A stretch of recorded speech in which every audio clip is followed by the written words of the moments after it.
Good morning. तो कल से हमने दैट थ्योरी वाला पोर्शन तो कंप्लीट हो चुका। नए क्वेश्चन भरा देखेंगे बुकलेट के और अच्छे क्वेश्चन जैसे हमने कल किए थे। तो ये क्वेश्चन प्रैक्टिस करेंगे तो उससे दैट एक आपका कॉन्सेप्ट बिल्डअप होगा। बिकॉज थ्योरी ठीक है पढ़ते हैं, वो इंपॉर्टेंट पार्ट बेसिक वही होता है, लेकिन क्वेश्चन हम करते रहेंगे तो उससे थोड़ा और कॉन्फिडेंस आएगा। तो हर क्वेश्चन में थोड़ा जैसे बुकलेट वाले तुम करेंगे वो तो आपने किए होंगे प्रैक्टिस, सोल्यूशन भी है आपके पास। लेकिन और अच्छे क्वेश्चन जैसे हैं थोड़े से बड़े कन्वेंशनल टाइप के, थोड़े ऑब्जेक्टिव तीन चार ऑब्जेक्टिव मिला दिए इस तरह से, तो मिक्स करके करते रहेंगे। थोड़ा थोड़ा आपको टाइम देंगे तो आप वीडियो काम टाइम मत क्या आप वीडियो पॉज करोगे, थोड़ा ट्राई करोगे। आपसे बने ना बने कोई बात नहीं, लेकिन अपना बेस्ट टू बेस्ट अटेम्प्ट दोगे, वो जरूरी है। उसको जो थिंकिंग होती है वो जरूरी है। तो वैसे ही कर रहे हैं। तो अब हम क्या सारे टॉपिक पढ़ चुके हैं, तो सबके मिक्स कर, ऐसा नहीं कि हम चैप्टर 1 के कर रहे हैं चैप्टर 2 कर रहे हैं, सब मिक्स करके करते रहेंगे। तो क्योंकि हमें पूरा सब्जेक्ट सोम सीखना है हमको अच्छे से। तो वही क्वेश्चन दे रहे हैं तो क्वेश्चन बोल देंगे पहले, आप थोड़ा सा अपना अटेम्प्ट करना। ये नहीं करा कि आप सही करना, लेकिन अटेम्प्ट करना, उसको ट्राई करना। ट्राई करोगे तो उसके बाद हो गया तो अच्छी बात, नहीं तो अपनी मिस्टेक देखा, ऐसे ही सब सीख जाएंगे। तो वही देख रहे हैं क्वेश्चन। तो लिखो जरा क्वेश्चन एक। A stress element as shown, a stress element as shown determine magnitude of principal stress and their location, magnitude of principal stress and their location। A part था। B part magnitude of maximum shear stress, magnitude of maximum shear stress।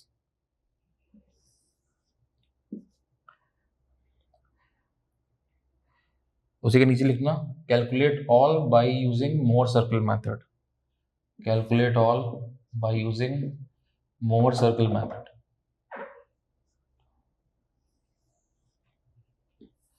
तो ये stress element आपको दिया है, मतलब किसी एक cross section point का स्टडी हो रहा होगा, उससे पास करने वाले दो प्लेन आपको दिए, तो उस पर स्ट्रेस आपको दिया हुआ है that sigma x sigma y tau x y दिया। तो ये बोल रहा है कि आपको प्रिंसिपल स्ट्रेस निकालना है, उसकी लोकेशन फाइंड आउट करना है, and then we have to calculate maximum shear stress.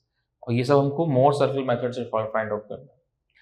तो ये क्वेश्चन है, इस क्वेश्चन को आप अपनी कॉपी बना लो और उसके बाद अपना वीडियो को पॉज कर दो। आप वीडियो पॉज करो और मोर सर्कल मेथड से, आप देखो दो तरीके हैं। एक है बिल्कुल बिल्कुल जैसे एग्जाम में करना है, तो आप बिल्कुल पेंसिल वगैरह आप रबर वगैरह सब लेके रखो, बिल्कुल फेयर ग्राफ पेपर पे या फिर ए4 शीट बनाओ सर्कल, एग्जाम में क्वेश्चन आ गया, और बिल्कुल एग्जैक्ट कैलकुलेट करो। ये बिल्कुल बेस्ट तरीका जो ऐसा ही होना चाहिए, बिकॉज एग्जाम में ऐसे ही करना है। दूसरा तरीका ये है कि ठीक है चलो अभी आप नहीं बनाना चाहते उस तरह से, बिकॉज अभी तो प्री एग्जाम है, तो अभी तो कन्वेंशनल नहीं जाना आपको। तो प्री में भी अब जरूरत क्यों, बिकॉज कल को गेट के एग्जाम का इंटरव्यू पूछ देगा भाई, मोर सर्कल आपको बोर्ड भेज देगा कई बार किसका IITs में, ये करके दिखाओ। तो हमें आना सब कुछ चाहिए। ये नहीं कि आपको ऑब्जेक्टिव एग्जाम है तो मोर कई कर हो सकता है मोर सर्कल को कोई बीच का पार्ट पूछ दे आपसे। कॉन्सेप्ट पता रहेंगे तो हम तभी तो सोच पाएंगे। अब कॉन्सेप्ट ही नहीं, अभी हम ये ऑब्जेक्टिव कन्वर्शन करते रहेंगे, कॉन्सेप्ट ही नहीं पता तो कुछ बीच का पार्ट आता ही आप चेक कर देखो। कहीं बीच का पार्ट पूछा तो हमें पूरा पता होता है, अच्छा हम तब समझ पाते हैं कि इसको टिक करना है। इसलिए सारा कॉन्सेप्ट हमको अच्छे से सीखना है। तो अगर आपको अभी बिल्कुल फेयर नहीं करना तो आप बस अपनी कॉपी पे ऐसे बॉडी वीडियो पॉज करो और अपने आप ऐसे रफ जैसे मैं बनाऊंगा बोर्ड पे वैसे ही आप पूरा सॉल्व करो कि ऐसे ऐसे निकलेगा प्रिंसिपल स्ट्रेस, वो सब पूरा अपना लिखो। और जब कर लिया आपने, सही हुआ गलत हुआ कुछ भी, उसके बाद जब वीडियो प्ले करना उसका चेक करना। कुछ भूलते हो तो अपनी मेन कॉपी जो है नोट्स में देखो, ऐसे ही सब सीख जाते हैं। ये नहीं करेगा आप हो सकता है कि हम ये नहीं करेंगे आपको एकदम टिप पे होगा, अभी तो हम सीख रहे हैं सब्जेक्ट, तो आप पीछे देख लो नोट्स में कैसे किया था, उसको देखिए अच्छा यहाँ पे ऐसे था, फिर उसके तुरंत इस क्वेश्चन को लिखो और वहाँ पर। लेकिन प्ले वीडियो तभी करना जब आपने थोड़ा सा अटेम्प्ट कर लिया, पर खाली कान पे लगा के सुनते नहीं रहना कि बस ये क्वेश्चन आ गया देख लिया अच्छा ऐसे। जितना कह रहे हैं वैसे करना, वो आपसे गलत हो सही कोई बात नहीं, लेकिन वीडियो प्ले अब तभी होगा उसके बाद जब आप अपने आपने रफ कॉपी पे अटेम्प्ट कर लिया। तो थोड़ा टाइम दो, करो इसको।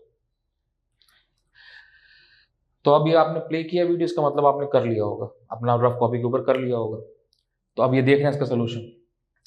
सो अब देखो जरा, मोर सर्कल से ड्रॉ करने को बोल रहा है।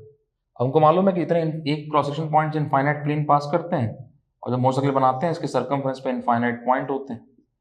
तो हर प्लेन एक पॉइंट को डिस्क्राइब करता है।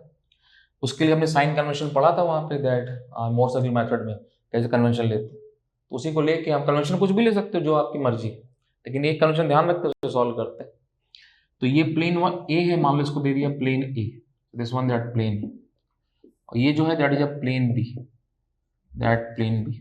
तो हर प्लेन एक सर्कमफ्रेंस पॉइंट है, तो उसको फाइंड आउट कर लें। तो कोई भी स्केल ले सकते हो, जैसे मान लो स्केल हमने फाइंड आउट यूज किया, तो स्केल ले लिए मान लो आपने 10 मेगापास्कल 1 सेंटीमीटर, तो ऐसे स्केल ले लिए। तो अब वहाँ एग्जाम में तो ग्राफ एरर मिलेगा, इंटर पूछ लिया आपसे गेट के, तो उसको पूरा बताना पड़ेगा बोर्ड पे, कैसे पूछेगा तो एक्सप्लेन कर देंगे। तो ये प्लॉट किया, तो ये जो है that is called the sigma axis, that is normal stress axis ऐसे, और ये जो है that is a shear stress axis, that is a shear stress axis. Y coordinate क्या होता है, shear stress axis, x coordinate that normal stress axis, normal stress value. तो अब पॉइंट प्लॉट कर दें, तो देखो जरा 50 मेगापास्कल है, टेंसाइल है, तो 5 megapascal multiplied mean 5 centimetre, 10 megapascal लिया तो 5 सेंटीमीटर ओरिजिन, ये ओरिजिन पॉइंट है, इसे राइट साइड ऐसे ले लिया, कन्वेंशन फॉलो किया था हमने वहां पे। कोई जो मर्जी आपको जरूरी नहीं टेंसाइल को इधर ही रखना, आप उधर रख दो आपकी जो मर्जी, लेकिन एक कन्वेंशन लेके फॉलो करके चलते हैं। तो 5 सेंटीमीटर राइट साइड आ गया। उसके बाद देखो 20 कैसा दे रहा है, 20 ये एंटी क्लॉकवाइज दे रहा है, एंटी क्लॉकवाइज मतलब नेगेटिव मूवमेंट, तो 2 सेंटीमीटर नीचे आ गए, तो ये पॉइंट मिल गया 5 सेंटीमीटर और -2 सेंटीमीटर ऐसे। फिर उसके बाद देखो जरा 30 मेगापास्कल टेंसाइल है, तो 3 सेंटीमीटर राइट साइड आ गया। और देन उसके बाद कैसा 20 मेगापास्कल कैसा दे रहा है, प्लेन बी पे क्लॉकवाइज दे रहा है, क्लॉकवाइज दे रहा है, तो ये ऊपर आ गया पॉइंट, ऐसे पॉइंट मिल गए। दोनों पॉइंट मिल गए आपको, इन दोनों पॉइंट को मिला दो, तो इन दोनों पॉइंट को हमने ऐसे मिला दिया, दोनों पॉइंट को मिला दिया।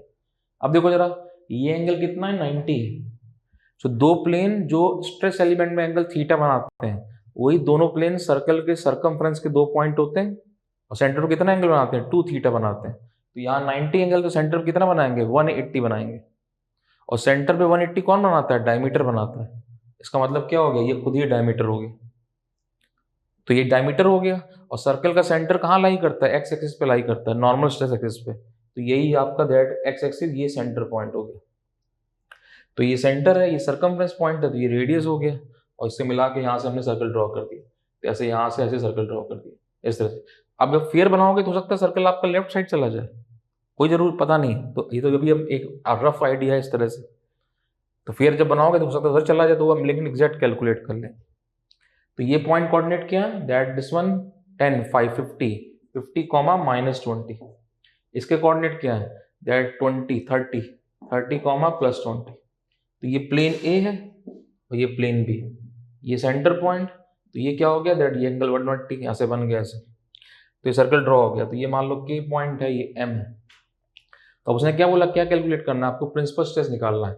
सर्कल ड्रॉ हो गया, तो आप ओ से के मेजर कर दो, मान लो ये आपका आया 7.2 सेंटीमीटर जस्ट एग्जाम्पल, तो ये क्या हो जाएगा, सिग्मा P1। फिर आप ओ से एम मेजर कर दो, तो ये मान लो आपका आया 2.1 सेंटीमीटर, तो ये हो जाएगा सिग्मा P2। तो सर्कल तो पूरा ड्रॉ कर ही चुके हैं। ओ से के ले लो आप, मान लो 7.1 सेंटीमीटर जस्ट एग्जाम्पल, तो ये आपका सिग्मा P1 हो गया। ओ से आप एम ले लो, तो ये क्या हो गया, सिग्मा P2 हो गया, ऐसे कैलकुलेट कर दिया। देन देखो जरा क्या कह रहा है, बोल रहा है प्रिंसिपल प्लेन की लोकेशन बताओ। सो अब देखो जरा चेक करो, ये जो क्या है, ये इसको मान लो लिख दिया आपने first principal plane, so this one that is a first principal plane, और इसको मान लो आपने लिख दिया सेकंड प्रिंसिपल प्लेन, तो मान लो इसको लिख दिया आपने second principal plane, so this one that is a second principal plane. तो अब देखो जरा ये क्या है, ये वर्टिकल प्लेन, ये प्रिंसिपल प्लेन है, तो आप ये वाला एंगल मेजर कर लो, तो ये 2 थीटा P1, जैसे मान लो फॉर एग्जांपल ये 60 डिग्री आ गया जस्ट एग्जांपल, तो कैसा है, ए से 60 एंटी क्लॉकवाइज जा रहा है, तो यहाँ पे सर्कल में 60 एंटी क्लॉक है, तो यहाँ कितना हो जाएगा 30 एंटी क्लॉकवाइज, यहाँ वहाँ एंटी क्लॉक, यहाँ भी same anti clockwise, theta P1, ये क्या हो गया, first principal plane, this one that is a first principal plane.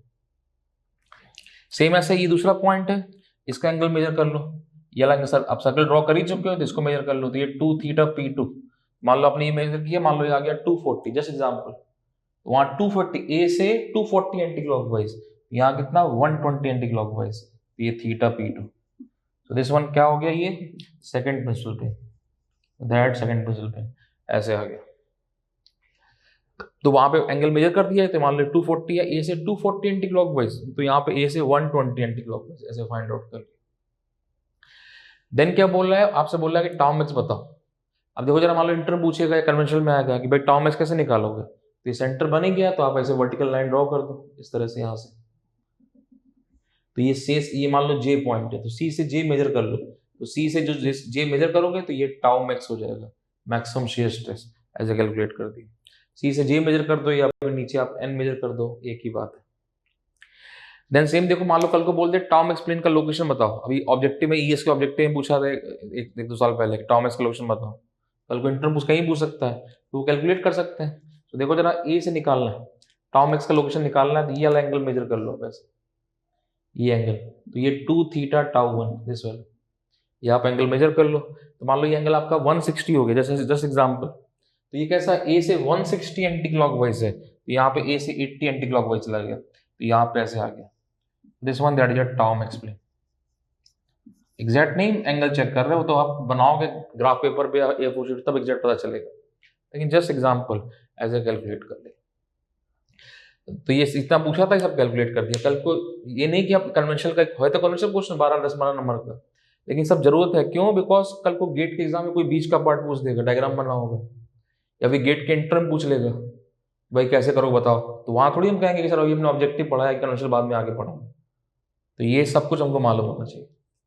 तो देख लो फिर से, सबसे पहले क्या, 50 आपने एक स्केल ले लिया, 10 mega pascal 1 centimetre, just example, तो 50 मेगा पास्कल टेंसाइल था, तो लेफ्ट से 5 सेंटीमीटर हो गया, और ये 20 कैसे दे रहा है, एंटी क्लॉकवाइज, तो नीचे पॉइंट आ गया, 50 का 5 सेंटीमीटर -2 सेंटीमीटर। फिर ये 30 टेंसाइल था, तो राइट साइड आ गया 3 सेंटीमीटर, और उसके बाद 20 कैसे दे रहा है, क्लॉकवाइज दे रहा है, तो 2 मेगा पास्कल ऊपर 2 सेंटीमीटर ऊपर ले लिया, इस ए बी को मिला दिया आपने, ये क्या हो गया, डायमीटर, ये सेंटर पॉइंट, यहाँ सर्कल ड्रॉ कर दिया, तो सी ए सी बी रेडियस है, ये सी ए सी बी सी जे सब रेडियस है, दैट टाउ मैक्स का वैल्यू। देन सर्कल ड्रॉ कर दिया। अब देखो जरा, ओ से लेके के मेजर कर दो, सिग्मा P1 हो गया, ओ से लेके एम मेजर कर दो, सिग्मा P2 हो गया, देन सी से जे मेजर कर दो, टाउ मैक्स हो गया। देन प्रिंसिपल प्लेन का लोकेशन पूछा आपसे, तो ये एंगल मेजर कर लो 2 थीटा P1, तो मान लो ए से 60 आ गया, ये 2 थीटा P1 आपने मेजर किया, 60 आ गया, तो ए से 60 एंटी क्लॉकवाइज, तो यहाँ क्या हो जाएगा, ए से 30 एंटी क्लॉकवाइज। ऐसे दूसरा एंगल मेजर किया, मान लो ये 220 आ गया, तो ए से 220 एंटी क्लॉकवाइज, ए से 1 वहाँ एंटी क्लॉकवाइज, यहाँ भी एंटी क्लॉकवाइज, वहाँ क्लॉकवाइज, यहाँ भी क्लॉकवाइज, ए से 110 एंटी क्लॉकवाइज। देन ये टाउ मैक्स का लोकेशन, ये कौन सा प्लेन है, ये टाउ मैक्स प्लेन है, सो दिस वन, हर पॉइंट एक प्लेन को शो करता है, तो ये क्या है, टाउ मैक्स प्लेन, तो इसको मेजर कर लो, तो ए से मान लो 160 एंटी क्लॉकवाइज, ए से 80 एंटी क्लॉकवाइज, ये टाउ मैक्स प्लेन ऐसे बन गया। तो ये सब हमने इस तरह से मोर सवेयर मेथड लगा के सॉल्व कर दिया। कल को हो सकता है फॉर्मूले से पूछ ले आपसे, हमें सब कुछ पता होना चाहिए, तो अभी इसको एग्जाम में तो इसने मोर सवेयर से पूछा, जैसे आपसे सॉल्व कर दिया। कल को मान लो आपसे पूछ ले कि फॉर्मूले लगा के सॉल्व करो, तो उससे भी कर सकते हैं, sigma x by tau x y है, वहां से सब कुछ सॉल्व कर देंगे। नोट कर लो इसको।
इसके मैं आंसर दे दे रहा हूँ आपको, तो अगर आप ड्रॉ करोगे बनाओगे तो वहां से आंसर वगैरह क्रॉस चेक किए।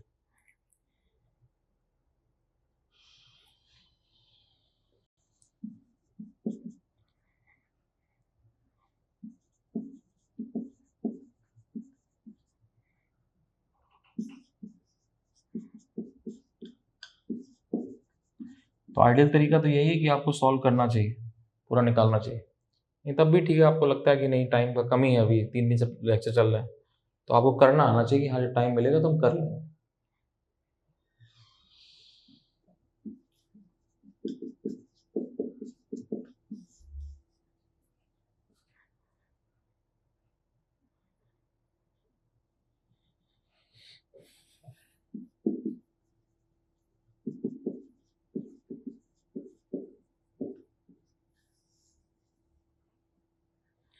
तो ये आंसर है sigma P1 P2 theta P1 tau max. तो आपने अभी निकाला, ठीक है, नहीं तो आंसर तो लिख ही लिए, जब भी कभी क्वेश्चन करोगे, जब टाइम मिलेगा आपको तो प्रैक्टिस कर लिए। तो इसको आंसर्स को नोट कर लो, रफ कर दे रहा है इसको।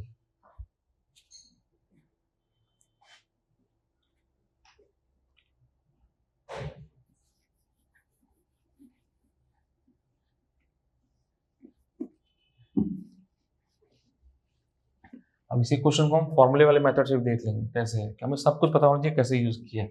एग्जाम में तो उसने मोर सर्किल से ही पूछा था, लेकिन इसको हम फॉर्मूले वाले से भी देख लेंगे कैसे करते हैं। तो कई क्वेश्चन की हम प्रैक्टिस करते जाएंगे ऐसे ही, तो सब कुछ धीरे धीरे टिप पे आ जाएगा। बस ये है कि मेहनत करना अच्छे से।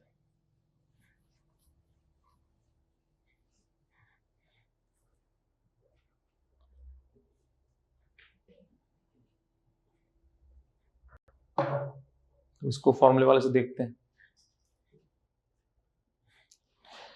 तो मोर सर्किल तो देख लिया, अब इसको क्या फॉर्मूले से देखेंगे। तो हम खाली ओवरव्यू दे रहे हैं, करना आपको ये बस, मतलब आपसे पूछे तो पता रहना चाहिए कैसे। तो सर फॉर्मूले से कैसे, सिग्मा इज कितना है 20, सॉरी दैट सिग्मा इज कितना है 50,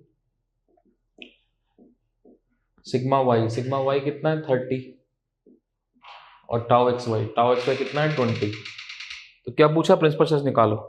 अभी प्रिंसिपल स्ट्रेस निकालना है तो ऑब्जेक्टिव में ही पूछ सकता है, तो कैसे निकलेगा, फॉर्मूला पता है सिग्मा P1 P2 का। तो बस जिसकी तरह देख रहे हैं कि आपको पता ही सब कुछ, क्या फॉर्मूला होता है sigma x plus y by two. अब ये जैसे मैं लिख रहा हूँ तो आप दिमाग में याद रख, बोलना है अपने आप से, ऐसे हिसाब से रिवाइज होता जाएगा। प्लस माइनस 1/2 अंडर रूट क्या sigma y minus sigma x square plus 4 tau square x y. तो सिग्मा एक्स में टाउ स्क्वायर दिया हुआ, सब पुट कर देंगे, P1 P2 आ जाएगा। तो वैल्यू तो हम आंसर दे चुके हैं आपको, बस कितना है। देन क्या location 10 to theta P1 2 tau x y, 2 tau x y divide by sigma x 50 minus sigma y 30। तो यहाँ से पहले क्या आएगा 2 थीटा P1, फिर वहां से क्या आएगा थीटा P1, दिस वैल्यू ऐसे किया। देन क्या पूछा, टाउ मैक्स P1 P2 आ गया था, यहाँ से कैलकुलेट हो गया। तो अब देखो जरा सिग्मा P1 P2 कैलकुलेट कर दिया, देन टाउ मैक्स। अब देखो जरा एक मिनट, यहां पर सिग्मा P1 P2 निकाला, दोनों सिग्मा P1 भी प्लस में आया था, P2 भी प्लस में आया था, दोनों वैल्यू प्लस में आई थी। इसलिए टाउ मैक्स एब्सोल्यूट जो निकलेगा, टाउ मैक्स एब्सोल्यूट जितनी वैल्यू निकली थी आपकी, तो अब कैलकुलेट हुआ था कितना आया था वैल्यू, एक minute.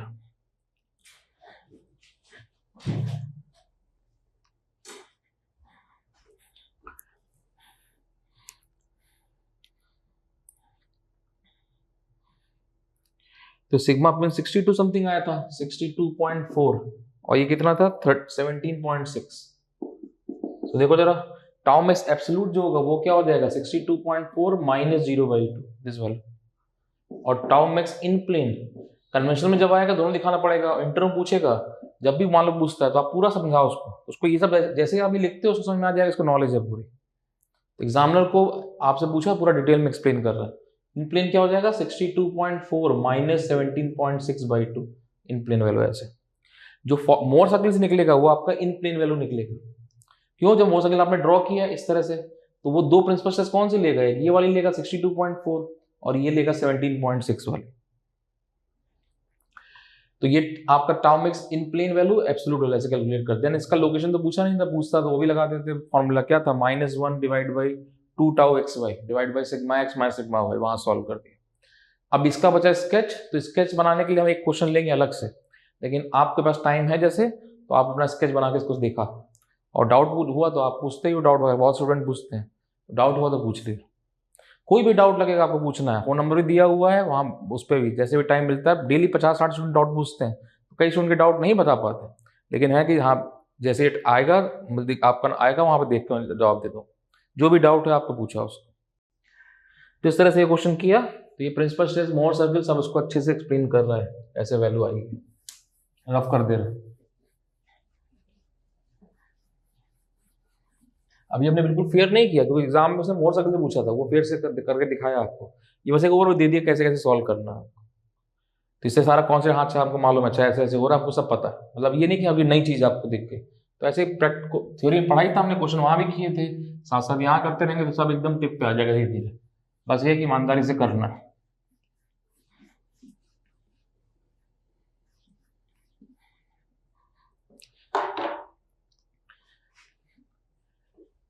Next question,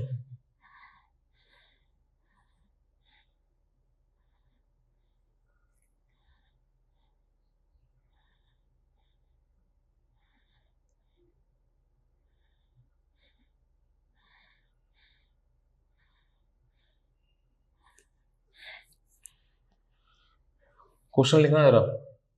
to solid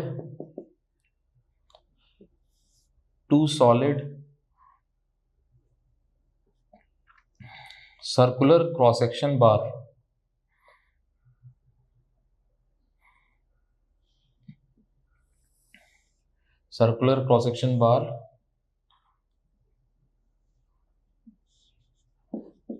are joined together as shown.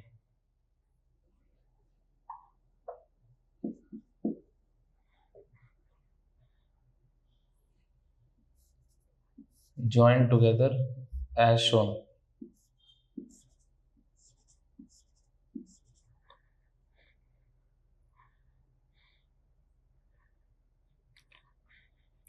The system is subjected to a concentric. The system is subjected to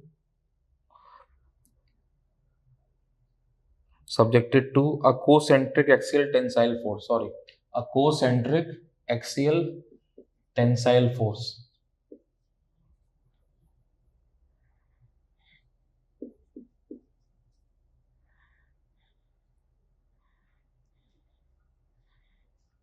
Of 500 kilonewton.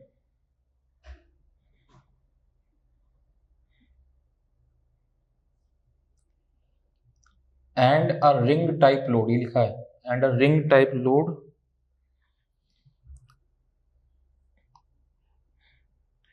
applied to the junction of bar. Ring type load applied to the junction of bar.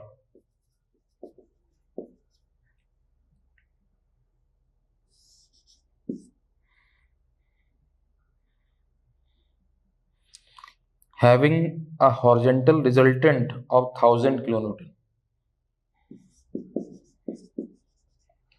Having a horizontal resultant of 1000 kilonewton.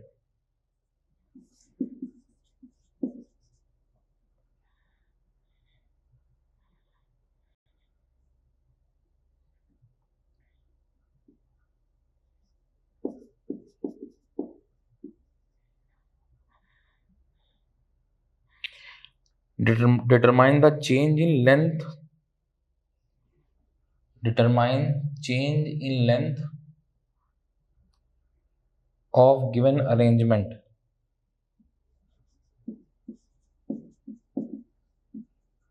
Change in length of given arrangement.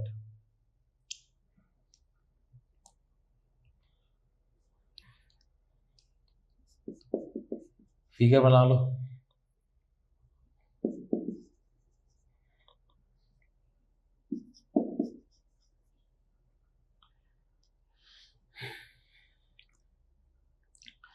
तो ये क्या है कि दो circular section है में diameter very कर रहा है। ये 25 mm डायमीटर दिया हुआ है, यहाँ 50 हो रहा है, ये 25 हो रहा है। तो एक टिटेनियम है या कोई स्टील है। तो यहाँ पे जो लोड लग रहा है वो 500 किलोन्यूटन का है, और यहाँ पे रिंग लोड है दैट उसका हॉरिजॉन्टल कंपोनेंट जो है वो 1000 किलोमीटर आपको दिया हुआ है। तो बोल रहा है कि इसका टोटल कितना इलांगेशन है वो कैलकुलेट करना है। तो चैप्टर 2 में हमने क्वेश्चन किए थे, बीच में लोड लगते थे, वहाँ से अलग कर दिया दोनों को, वहाँ सॉल्व किया। सेम वैसे क्वेश्चन है, तो इसका ऑब्जेक्टिव पार्ट बन जाएगा। थोड़ी कम कैलकुलेशन है तो एक अच्छा कॉन्सेप्ट एक्सप्लेन कर रहा है। तो ऑब्जेक्टिव में पूछा ही है, तो उसमें थोड़ा सा कैलकुलेशन बढ़ा दिया। तो ये एक अच्छा क्वेश्चन है, तो करना है। तो इस यंग्स मॉडल्स की वैल्यू दिया हुआ है क्वेश्चन में। यंग्स मॉडुलस वैल्यू दिया है, तो ये कैलकुलेट करना है आपको। यंग्स मॉडुलस दिया है टिटेनियम का 110 गीगा पास्कल, और यंग्स मॉडुलस दिया है दैट स्टील का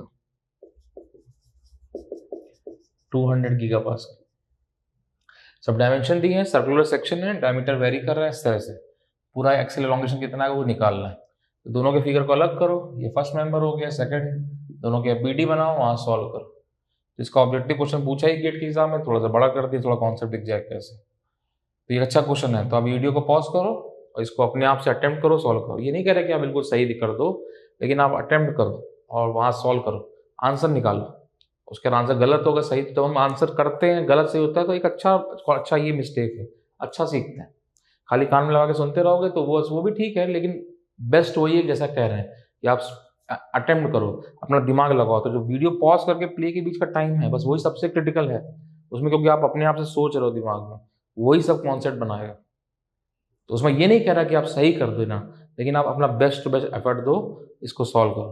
तो पॉज करो वीडियो को, उसके बाद अपना पूरा सॉल्व करो, आंसर निकालो, गलत सही जो भी है, उसके बाद प्ले करना। करो जरा थोड़ा सा।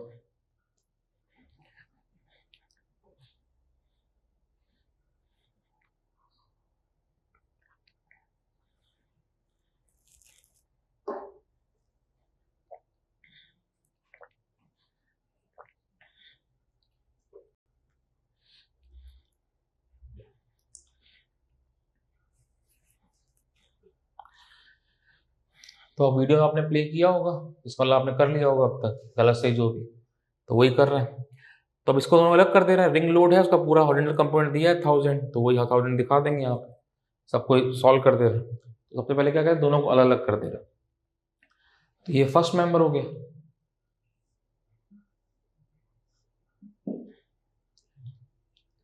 और ये सेकंड मेंबर हो गया।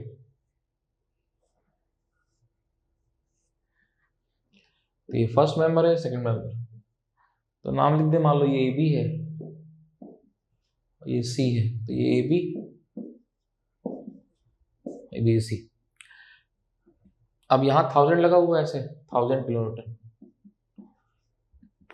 यहाँ 500 है, दिस वन 500 किलोमीटर, तो यहाँ पे 500 आ गया ऐसे, तो 500 इस तरफ, तो यहाँ पे 500, तो यहाँ कितना हो गया, दैट 1500, ऐसे है। अलग अलग कर दिया, यहाँ बीच में 1000 का फोर्स था, ये 1000 फोर्स था यहाँ पे, अलग कर दिया आपने।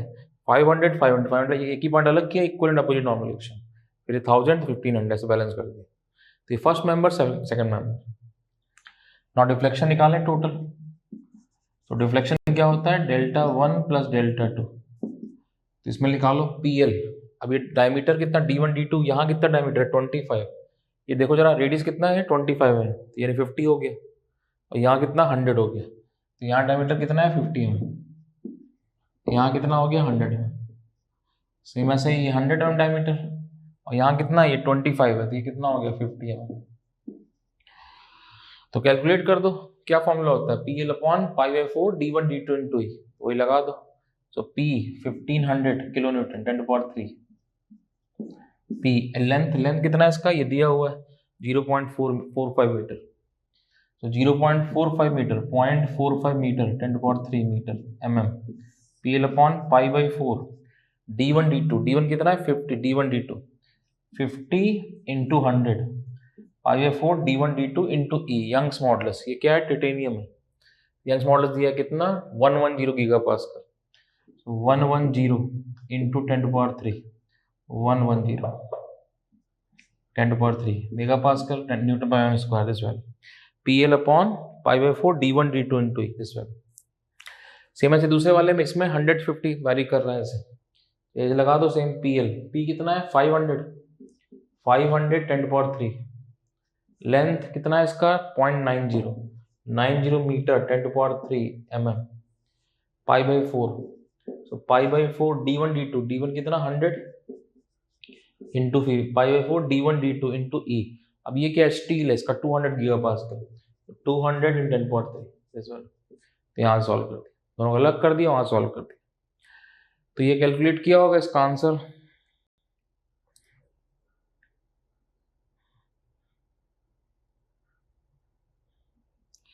2.38 mm। तो जब सॉल्व किया होगा तो इसका फाइनल आंसर जो है दैट इज 2.38 mm। अब इसमें हो सकता है कल को आपसे ऐसे पूछ दे कि आप टाइटेनियम का खाली कितना एलोंगेशन बताओ, तो टाइटेनियम का ये वाला पार्ट है, टाइटेनियम का ये वाला स्टील का पार्ट है, तो ये अराउंड 1.58 की वैल्यू आ रही है और ये 0.82 है, तो वही 2.38 mm total deflection, total elongation ऐसे कैलकुलेट कर देख लो फिर से एक बार जरा। तो ये अरेंजमेंट दिया है ऐसे, ये रिंग लोड पूरा है, बोल रहा है उसका हॉरिजॉन्टल कंपोनेंट जो है दैट 1000 दिया हुआ, तो ये 1000 है पूरा का पूरा ऐसे पास हो रहा है लॉन्ग एक्सिस से। तो अलग अलग कर दिया 500, तो ये 500, ये एक ही पॉइंट अलग के equal opposite normal 500 1000 1500, diameter cross section circular दिया हुआ, डायमीटर वेरी कर रहा है, PL/π/4 d1 d2 into E first का plus PL/π/4 d1 d2 into E second का पार्ट, तो डिफ्लेक्शन टोटल 2.38, तो इस तरह से कैलकुलेट कर। तो ये आपने कैलकुलेट किया होगा, आपका आंसर सही आया तो ठीक है, नहीं आया तो अपना मिस्टेक देखो। बस ये है कि हमको मालूम होना चाहिए ये मिस्टेक है सही किया, और वो रफ कॉपी पहले प्रैक्टिस होना चाहिए, वो जरूरी है। खाली बस ऐसे बोर्ड पे पढ़ लिखा हुआ बस सुन नहीं रहे हैं, खाली ऐसे नोट कर लो इसको।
तो नोट कर लिया होगा, रफ कर देते हैं इसको।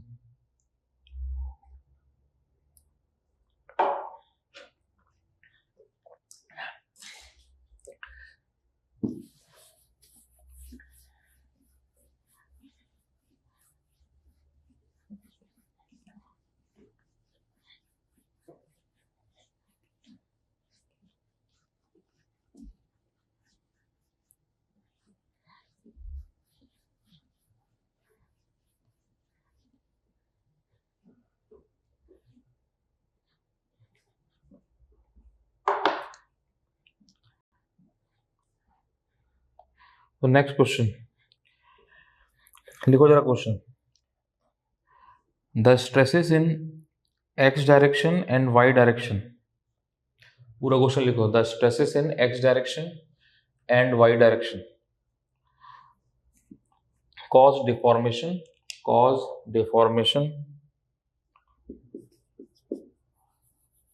of, लिखना 0.05 into 10⁻³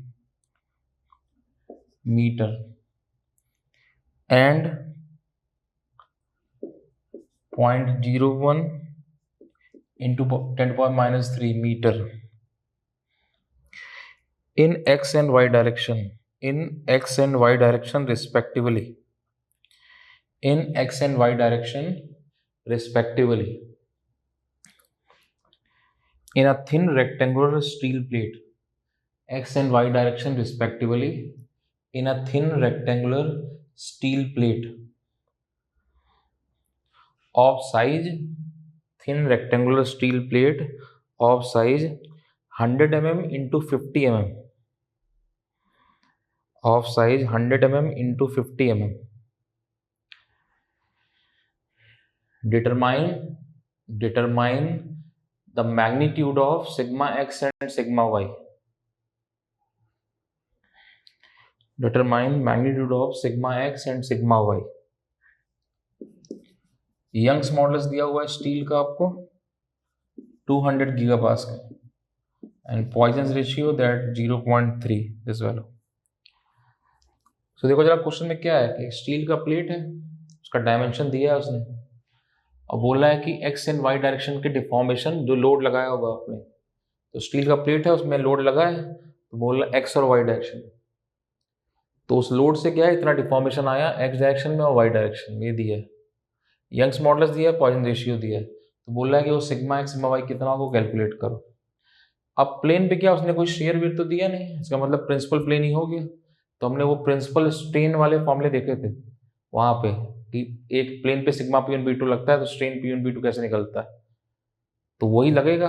तो अब सब कुछ तो मैं नहीं बता रहा अभी आपको, पहले तो आपको अटेम्प्ट करना है खुद से। तो क्या है कि लैंग्वेज क्वेश्चन की है आपके पास, फिगर नहीं दिया है क्वेश्चन, आपको खुद से बनाना है, तो थोड़ा अटेम्प्ट करो कैसे होगा, सोचो ध्यान से, दिमाग लगाओ कैसे करेंगे कैसे करेंगे। तो ये नहीं कह रहा सही गलत करो, लेकिन हाँ अटेम्प्ट करो, थोड़ा सा दिमाग लगाओ कैसे होगा। तो वीडियो को पॉज कर दो, और पॉज करने के बाद दैट थोड़ा अटेम्प्ट करो और आंसर निकालो लास्ट में। जब आंसर तक करते हैं उसके बाद गलत सही से फर्क नहीं पड़ता, तो जब उसके बाद मिस्टेक भी होता है तो अच्छा लगता है हमारी ये मिस्टेक है, आगे से ध्यान रखना, तो वो एक अच्छे कॉन्सेप्ट बनाता है। तो पॉज और प्ले के बीच का टाइम ही सबसे क्रिटिकल है स्टूडेंट के लिए सीखने के लिए। उसमें वो गलत करे सही करे कोई फर्क नहीं पड़ता, क्योंकि अभी तो सीख रहे हैं ना सब्जेक्ट। जब सब्जेक्ट सीख जाएंगे तब के बाद गलत सही की इंपॉर्टेंस होगी। तो अटेम्प्ट करो, वीडियो को पॉज करो और अटेम्प्ट करो।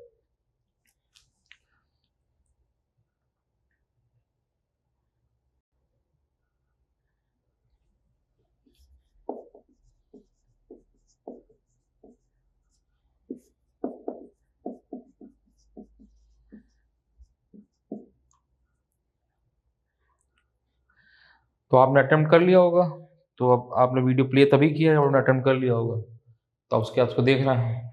देखो क्या कह रहा है, stress in x and y direction cause deformation that value given 0.05 0.01। मतलब क्या है कि ऐसे दिया होगा, एक ब्लॉक स्टील का ब्लॉक है, एक्स में लोड लगा तो वहां से स्ट्रेस सिग्मा एक्स, वाई में लगा तो ये सिग्मा वाई, ये निकालने का बोल रहा है।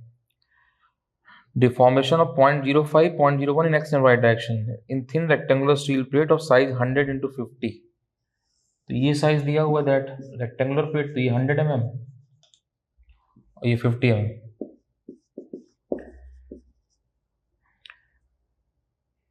Determine the magnitude of sigma x sigma y, assume Young's modulus value given. अब देखो जरा इसमें क्या है कि दैट ये कोई शेयर वेल तो है नहीं, तो ये सिग्मा, यही सिग्मा P1 हो गया, ऐसे लिख सकते हैं, ये सिग्मा P2 हो गया इस तरह से। और प्रिंसिपल स्ट्रेन हमने फॉर्मूले देखे थे, तो ये देखो डिफॉर्मेशन दिया है, तो हम क्या करें पहले स्ट्रेन एक्स स्ट्रेन वाई निकाल दें। तो स्ट्रेन एक्स इसको स्ट्रेन P1 लिख दिया, क्यों, ये ज़्यादा दैट 0.05 ज़्यादा वैल्यू है, स्ट्रेन P1 तो सिग्मा P ज़्यादा आ जाएगा, उससे फर्क नहीं पड़ रहा, आप किसी को भी लिख दो सिग्मा P2, तो स्ट्रेन P1 निकाल दें, तो 0.05 into 10⁻³ divide by length, length कितना है 100 है। ऐसे स्ट्रेन वाई तो स्ट्रेन P2 लिख दिया, क्योंकि प्रिंसिपल स्ट्रेन ही है, बिकॉज कोई शेयर तो है नहीं। तो पॉइंट कितना 0.01 इन 10⁻³ डिवाइड बाई कितना लेंथ है 50। तो यहाँ से वैल्यू कैलकुलेट हो जाएगा स्ट्रेन P1 स्ट्रेन P2 का। तो ये कितना है 0.05। तो ये जब कैलकुलेट किए 0.05 10⁻³ मीटर है, तो ये 10⁻³ मीटर, तो भले mm में कन्वर्ट कर लो, तो ये हटा दोगे तो mm में निकलेगा दैट वैल्यू 5 इंटू 10⁻⁴ mm पर mm। तो यूनिट लेस कर दो या फिर यूनिट लगा दो, कोई फर्क नहीं पड़ता, mm बाई mm मतलब यूनिट लेस है। एंड सेकंड वैल्यू जो आ रही है 2 in 10⁻⁴ mm by mm this value. तो स्ट्रेन P1 P2 मिल गया, आप देखो लगा सकते हैं।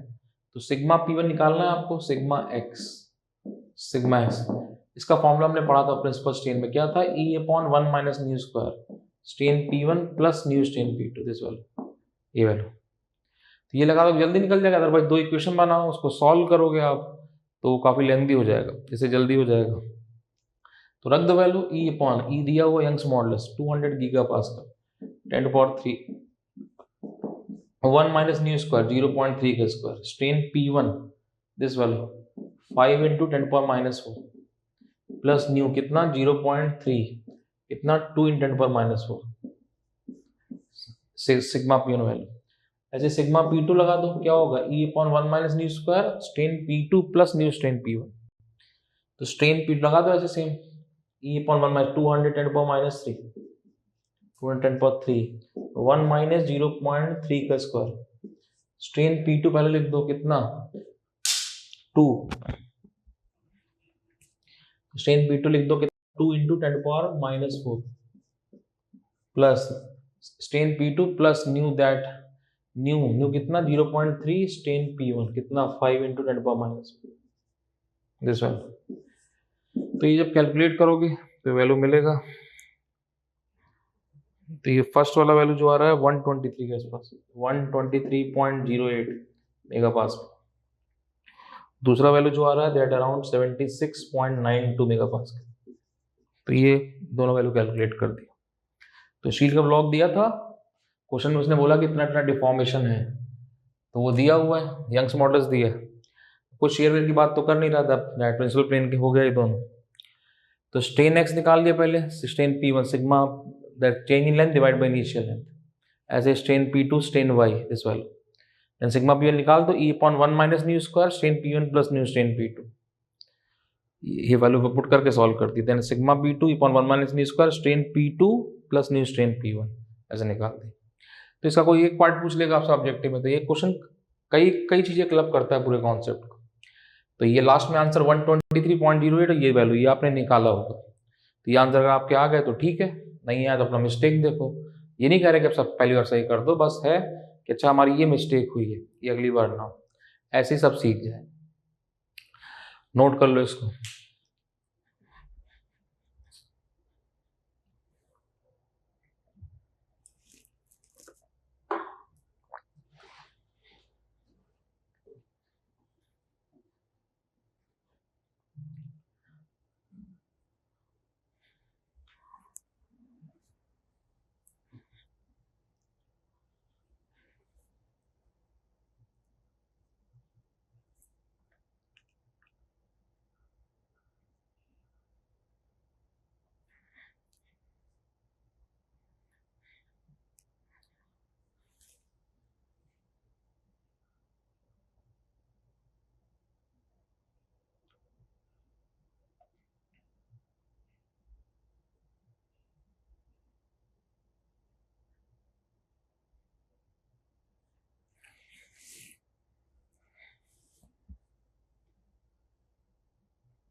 तो रफ कर दे रहे इसको।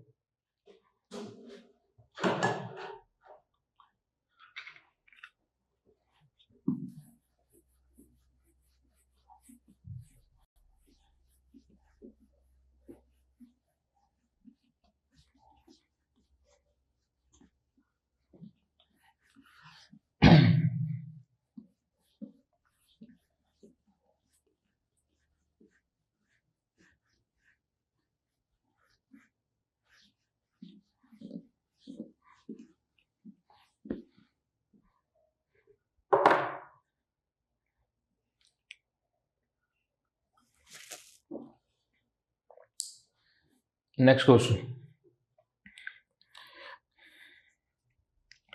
लिखो जरा question. A cantilever beam, a cantilever beam of length 1.5 meter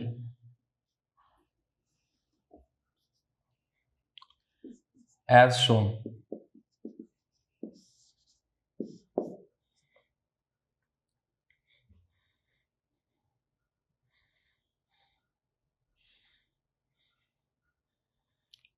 if the allowable working stress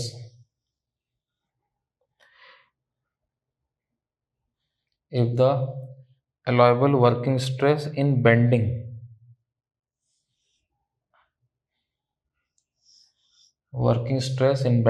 is 600 megapascal,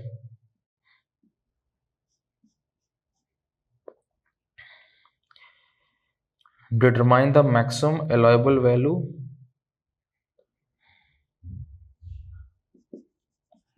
maximum allowable value of load P।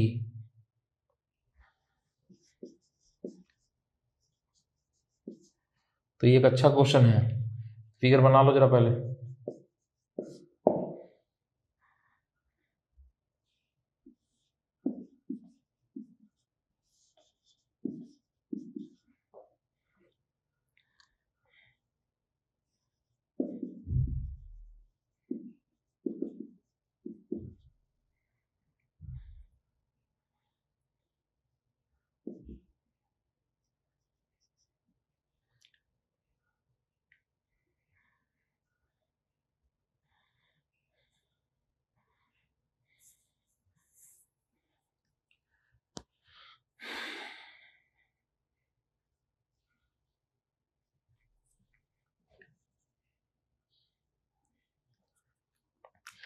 देख लो जरा एक मिनट। तो ये कैंटिलीवर बीम दिया हुआ है 1.5 मीटर लेंथ, पी लोड लग रहा है। तो ये इसका क्रॉस सेक्शन दिया है, तो क्रॉस सेक्शन ये सर्कुलर है, रेडियस दैट, इसका रेडियस आर दैट दिया हुआ है 100 mm। तो ये पूरा सर्कल है, क्रॉस सर्कुलर सेक्शन है, इसमें बीच में एक सर्कुलर होल है, ऊपर और नीचे दो सर्कुलर होल है। और बोल रहा है कि मैक्सिमम बेंडिंग स्ट्रेस जो है दैट वो आपका 600 मेगापास्कल दिया हुआ है आपको। तो बोल रहा है कितना मैक्सिमम लोड पी होगा ये निकालना। तो ये एक अच्छा क्वेश्चन है दैट बेंडिंग का। आपको दैट कैलकुलेशन करना है, M/I/I मोमेंट ऑफ इनर्शिया का मेन कैलकुलेशन है। तो इन्हीं में इसका अच्छा भी कॉन्सेप्ट लग गया और सोम का भी यूज हो गया। तो ये बीम दिया 1.5 मीटर, ये पी लोड कितना लगा सकते हैं अलाउएबल वो पूछ रहा है आपसे। क्रॉस सेक्शन ये दिया हुआ है, बीच में दो सर्कुलर होल है, सारी डायमेंशन आपको दिया है और आपसे बोल रहा है कि पी का कितना लोड होगा परमिसिबल वो निकालो। तो ये अच्छा क्वेश्चन है, तो करो पहले अपने आप से, अपना दिमाग लगाओ, उसके बाद देखते हैं कैसे होगा। अपना बेस्ट टू बेस्ट अपना एफर्ट दो। तो ये पी कैलकुलेट करना है आपको। तो वीडियो को पॉज करो और देन पहले सॉल्व करो उसको, बाद में प्ले किए करो जरा इसको।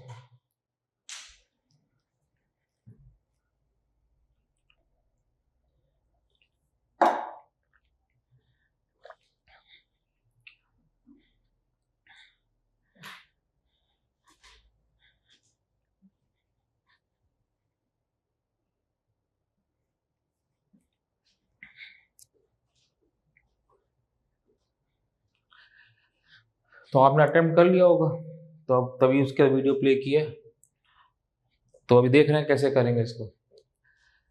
सो बेंडिंग में हमें पता है एक ही क्वेश्चन है, M/I सिग्मा वही लगाएंगे। ऐसा equation that M/I that equal to sigma upon y equal to E/R, तो यूज करेंगे। तो ये क्रॉस सेक्शन देखो सिमेट्री है, दोनों सर्कुलर सेक्शन आपका सिमेट्री है, सेम डायमेंशन पे, तो यही न्यूट्रल एक्सिस है इसका। तो ये न्यूट्रल एक्सिस है, ऐसे बन रहा है।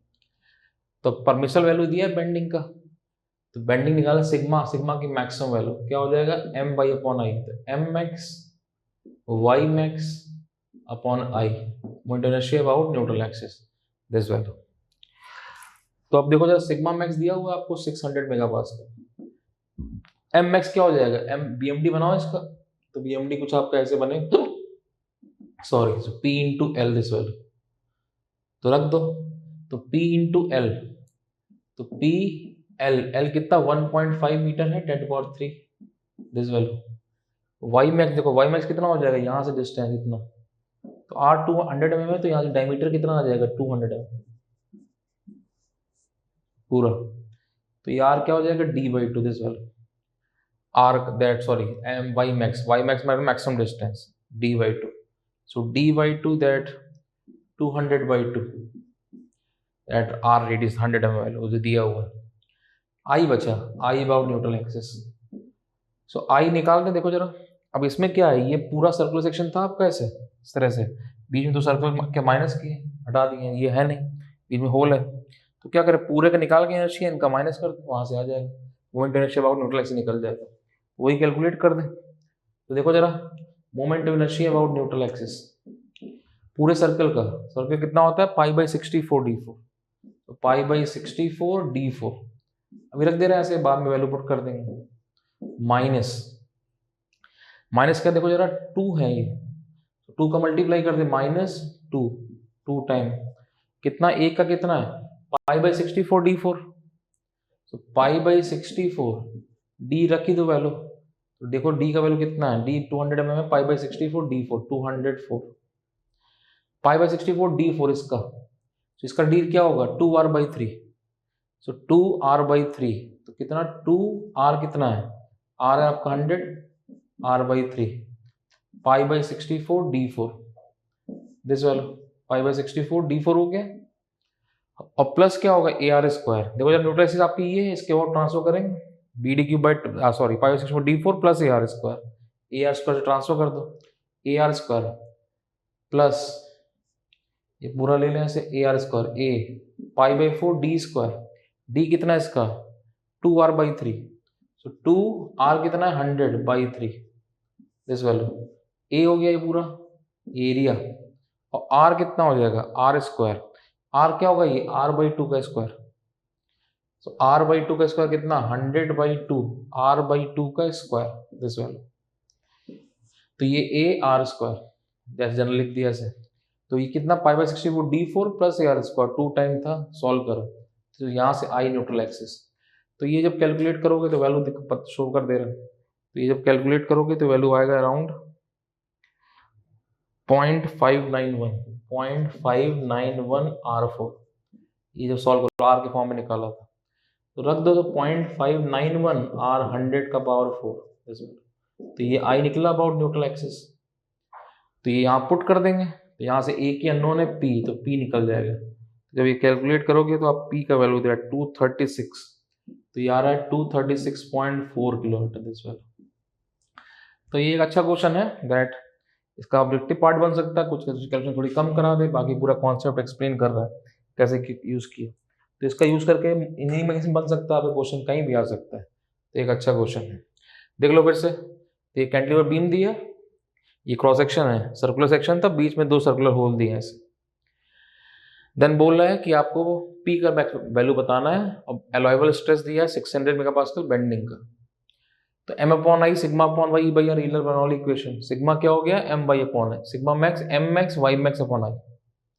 m max क्या हो जाएगा P × L, तो ये इसका BMD negative hugging shape, this one BMD P × L, तो P रख दिया, L 1.5 मीटर × 3, y max क्या हो गया, y max ये आपका 200/2, डायमीटर 200 mm 200/2, I निकाल दें, कैसे निकलेगा पूरे का π/64 d4, 2 माइनस कर दो, -2 π/64 d4, d कितना है इसका 2r/3, रेडियस दिया हुआ 2r/3 d4 plus AR², a कितना π/4 d², π/4 AR², देखो जरा π/4 d लिखा हुआ d², 2r/2 इसका, AR² 100/2, r क्या है r/2 का स्क्वायर, 100/2 का स्क्वायर, जब सॉल्व करोगे तो कितना वैल्यू आएगा, ये वैल्यू, इसको आप यहाँ पुट करोगे, देखिए अननोन है P, तो वहाँ से P कैलकुलेट हो जाएगा, तो ये ऐसे कैलकुलेट कर दीजिए, तो एक अच्छा क्वेश्चन है, नोट कर लो इसको।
रफ कर देना इसको,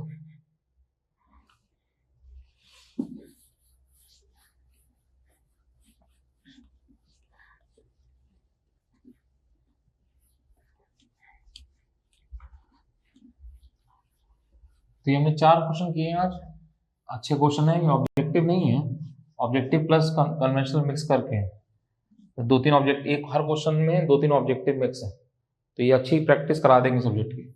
तो हम डेली ऐसे ही करेंगे, कुछ क्वेश्चन पहले करेंगे, उसके बाद बुकलेट डिस्कस करेंगे। बुकलेट भले आपने लगा लिया, भले मैंने आपको आंसर्स दे दिए सारे, लेकिन तब भी हम क्वेश्चन जब डिस्कस करेंगे तो वो अच्छे कॉन्सेप्ट बनाएगा, बिकॉज ये सब का क्वेश्चन लगवाने का, क्वेश्चन जो कर रहे हैं या बुकलेट डिस्कस करने का, सबका जिस्ट एक ही है कि यहीं भी आपके साथ साथ रिवीजन हो जाएगी, क्योंकि घर पे हमारे 3 दिन सब्जेक्ट चलते हैं, टाइम नहीं मिलता है। तो ये अच्छी रिवीजन करा देगा साथ साथ, और हम हर हर बार सोचेंगे अच्छा ये हमने वहाँ देखा, तो ऐसे ऐसे सीख जाए, तो ये साथ साथ हमको हेल्प करेगा। तो इसलिए अब बुकलेट आप खोल लो अपनी, बुकलेट में चैप्टर 1 से हम डिस्कस करेंगे।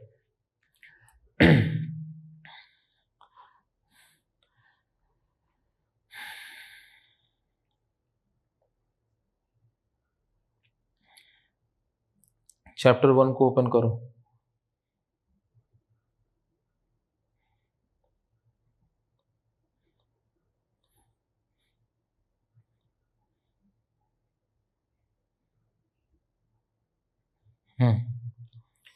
चैप्टर 1 प्रॉपर्टीज ऑफ मटेरियल वाला टॉपिक है, तो उससे हम डिस्कस करेंगे। First question, the following observation. तो देखो क्वेश्चन का सोल्यूशन आपको दिए हुए हैं, सब आपके पास है, लेकिन हमारे क्वेश्चन की बात डिस्कस करेंगे तो उससे पॉइंट्स जो हमारे यहाँ टॉपिक के रिवाइज होते रहेंगे साथ साथ। हर चीज़, हर एक क्वेश्चन इंपॉर्टेंट है, क्योंकि पहले ऑब्जेक्टिव एग्जाम ही है। तो ये 4 क्वेश्चन जो किए थे, ये कॉम्बिनेशन हो गया, 3-4 क्वेश्चन, हर एक क्वेश्चन में 3-4 क्वेश्चन है। बाकी साथ साथ बुकलेट करते रहेंगे, घर में आप ईएस के गेट क्वेश्चन लगाते रहोगे, इतना करते रहोगे, एक नंबर नहीं कटेगा, सब सीख जाएंगे। बस ये कि ईमानदारी से करना। फर्स्ट क्वेश्चन, बुकलेट आपने खोला ही हुआ, आपने देखा होगा, खोला होगा साथ साथ। The following observation refer to 2 metal specimen A and B of the same size subjected to uniaxial tension test. मतलब यूटीएम पे टेस्ट किया है, tensile test, up to failure. The elastic strain energy of A is more than that of B. Area under stress strain curve, second part, the yield strength, third part, fourth the percentage elongation. Which of the following statement is true in this regard? Specimen A is more ductile than specimen B. देखो first part क्या बोल रहा है, the elastic strain energy of A is more than that of B. तो elastic strain हम elastic strain जो निकालते थे, वहाँ पढ़ा था हमने, एक तो टफनेस पढ़ा था, दूसरा रेजिलियंस पढ़ा था। जितना ज़्यादा टफनेस होता था उतना ज़्यादा क्या होता था, डक्टिलिटी। जितना टफनेस, जितना ज़्यादा एरिया, टफनेस क्या था, area under up to the fracture, total stress strain curve का, मेनली आपका लोड डिफ्लेक्शन कर्व का स्ट्रेस स्ट्रेन कर्व का, तो मॉडुलस टफनेस, सब पूरा कॉन्सेप्ट एक बिल्कुल क्लियर याद होना चाहिए कैसे। तो पहले पार्ट बोले डक्टाइल व ब्रिटलनेस से कंपेयर करने की बात कर रहा है, तो पहला पार्ट बोल रहा है the elastic strain energy of A is more than that of B. तो ए का इलास्टिक स्ट्रेन एनर्जी ज़्यादा है बी से, इसका मतलब रेजिलेंस ज़्यादा है, इसका मतलब ए क्या हो गया, ज़्यादा ब्रिटल हो गया, यहाँ समझ में आ रहा है। देन सेकंड एरिया, अब जैसे मैंने बोल रहा हूँ, तो ये आपके दिमाग में ही चलना चाहिए कि हाँ अच्छा मैं ऐसे ही सोच रहा था, खाली क्यों ऐसा, क्योंकि एक एक चीज डिस्कस करना जरूरी क्यों है, क्योंकि ये यही क्वेश्चन थोड़ी आएगा एग्जाम में। ये जो बीच में पॉइंट डिस्कस करते रहते हैं हम लोग, ये सब चीजें पता नहीं किस क्वेश्चन में जुड़ जाए। तो ये सब कॉन्सेप्ट, इसलिए हर क्वेश्चन कॉन्सेप्ट क्लियर करता है कैसे, खाली इसका आंसर निकालना टारगेट नहीं है कि ABCD है, उसमें हम डिस्कस करें अच्छा ये ऐसे था, एक एक पॉइंट को डिस्कस करना वो इंपॉर्टेंट होता है। तो elastic strain energy of A is more than that of B, मतलब ए क्या हो गया, ज़्यादा ब्रिटल हो गया, क्योंकि इलास्टिक स्ट्रेन एनर्जी बढ़ेगा तो यानी रेजिलेंस बढ़ेगा, यानी ए ज़्यादा ब्रिटल हो गया। Then B part, area under stress strain curve of A is less than that of B. Stress strain curve of A is less than area under stress strain curve, A का कम है, B का ज़्यादा है area stress strain curve का, मतलब B क्या ज़्यादा डक्टाइल हो गया। एरिया मतलब क्या, कहाँ तो होता है, फ्रैक्चर टफनेस से वैल्यू, फ्रैक्चर का मतलब यहाँ पे तो लिख नहीं रहा इलास्टिक स्ट्रेन एनर्जी, टफनेस का मतलब है बी ज़्यादा डक्टाइल हो गया। The yield strength of A is more than that of B, सही है, जितना स्ट्रेंथ ज़्यादा हो ज़्यादा ब्रिटल, तो ए ज़्यादा ब्रिटल है यानी बी डक्टाइल है। D part, the percentage elongation of A and B at elastic limit are equal. हाँ तो ये बिकॉज इलास्टिक लिमिट तक का मेन तो भाई डक्टिलिटी कैसे बोलते हो कि जिसका ज़्यादा डिफॉर्मेशन कहाँ तक, फ्रैक्चर तक का, तो इलास्टिक डिफॉर्मेशन तो बहुत कम वैल्यू होती है। माइल्ड का डायग्राम बनाया था, वो कितना था, 0.2%, तो वो तो कोई कंपैरिजन उससे होता ही नहीं। डक्टिलिटी का कंपैरिजन फ्रैक्चर तक से, जितना ज़्यादा डिफॉर्मेशन, ब्रिटलनेस का कंपैरिजन वाई एक्सिस से, स्ट्रेंथ से। तो इसलिए दैट बी, ए ब्रिटल हो गया, बी डक्टाइल हो गया, इसका मतलब फर्स्ट का आंसर क्या, बी बना, specimen B is more ductile than specimen A. तो ये आपको दैट आंसर दिए हुए सब वहाँ आप देखते हैं आपको, लेकिन हम ये जो बात एक एक पॉइंट डिस्कस कर रहे हैं ये सब इंपॉर्टेंट है, ये आपके दिमाग में तुरंत चलना चाहिए, ऐसे वो ऐसे ही हम सीख जाए। Second one, the material in which large deformation is possible before absolute failure by rupture takes place. Ductile, brittle, plastic, elastic. तो डक्टाइल हुआ, क्यों? डक्टाइल की प्रॉपर्टी है। माइल्ड का डायग्राम बनाते थे आप, उसमें क्या रप्चर फ्रैक्चर से पहले एक लार्ज डिफॉर्मेशन बनता था। तो डायग्राम कैसे बनता था? माइल्ड का डायग्राम ऐसे था। यहाँ डायग्राम कुछ आपका ऐसे आता है। तो यहाँ पे जाके फ्रैक्चर है और ये कितना है 25 to 40% के आसपास है। तो फ्रैक्चर से पहले एक लार्ज डिफॉर्मेशन है, that is a unique property of mild ductile, steel के लिए, डक्टाइल के लिए। तो इसलिए दैट डक्टाइल हुआ the material in which large deformation is possible before absolute failure. तो ये केवल प्रॉपर्टी आपके डक्टाइल का है। स्टील का डायग्राम बनाया था ऐसे, पूछेगा इंटरव्यू में एक एग्जाम्पल, तो ये डायग्राम में बना के दिखा देंगे। इसे वैल्यू हमको पता होती है 25 to 50% है, 15 to 20%। ये कितना था आपका? दैट 2% के आसपास, 0.2%, ये 2 to 5% इस तरह से। तो ये पूछेगा तो हम बना के दिखा देंगे। तो ductile, that ductile best answer. Third one, the stress strain curve for an ideally plastic material. तो ये हमको पता है, चार डायग्राम दिए हुए हैं। तो जो पहला फिगर है आपका दैट स्ट्रेस स्ट्रेन कर्व, ये क्या है? ये आपका इलास्टोप्लास्टिक है, ए पार्ट। देन सी जो है आइडियल प्लास्टिक का है, थर्ड का, दैट सी।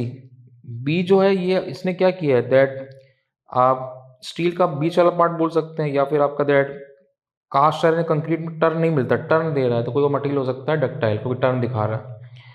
देन डी तो स्टील का डायग्राम है ही, तो इसलिए ideal plastic, C option best हो गया 3 का। तो ए ऑप्शन है वो इलास्टोप्लास्टिक है और सी ऑप्शन आइडियल प्लास्टिक है।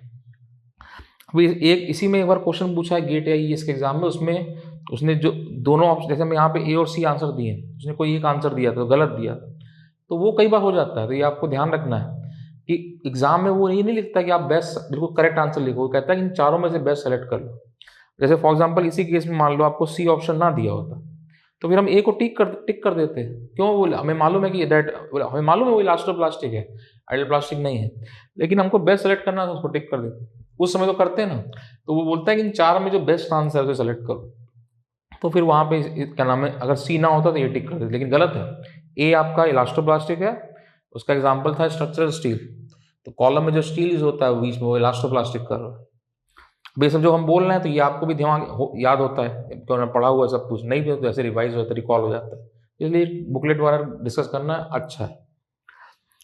Next fourth question, in a tensile test on a specimen true stress in the specimen is more than the nominal stress.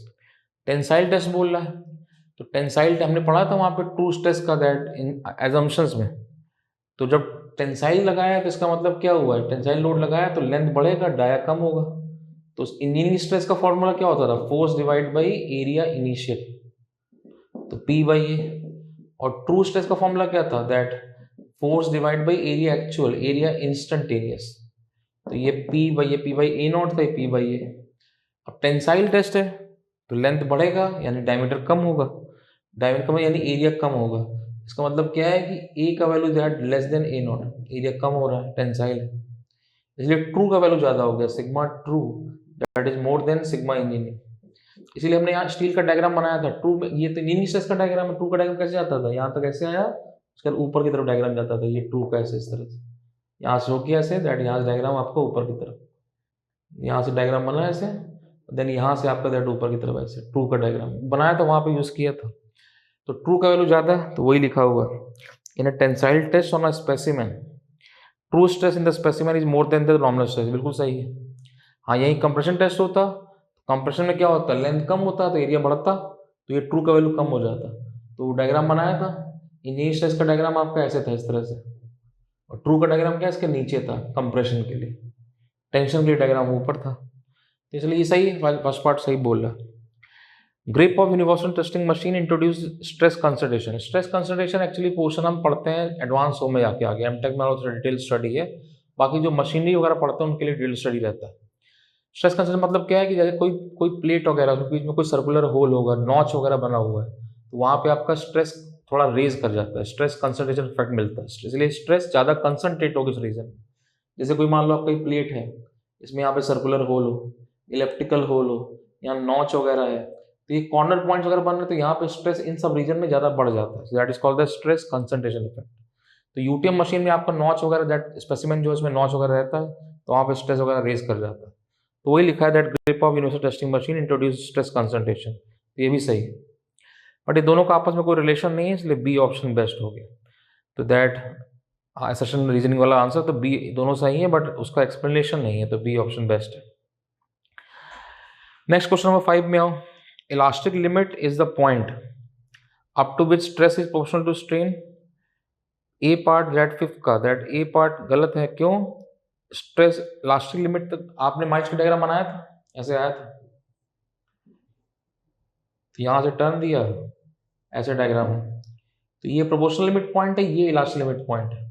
ये पहला क्या है? प्रोपोर्शनल लिमिट पॉइंट ए, और बी क्या? Elastic limit point.